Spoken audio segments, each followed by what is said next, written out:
Vote দেওয়ার জন্য বাড়িতে যাওয়ার জন্য সকাল 8টা বাজে বের হচ্ছি, কিন্তু রাস্তায় অনেক জ্যাম আর ভাড়াও প্রচুর।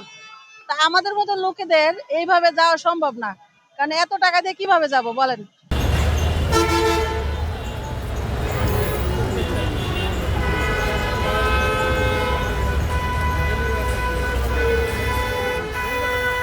আমি জয়দেবপুর থেকে আসছি, ঢাকা মিরপুর যাব।